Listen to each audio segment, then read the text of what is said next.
اعوذ باللہ من الشیطان الرجیم بسم اللہ الرحمن الرحیم۔ سورہ رعد کی آخری آیتیں پڑھ رہا ہوں۔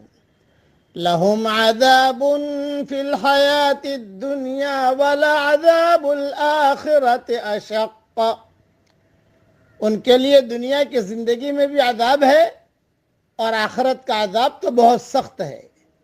وما لهم من اللہ من واق، اور کوئی ان کو اللہ سے بچانے والا نہیں۔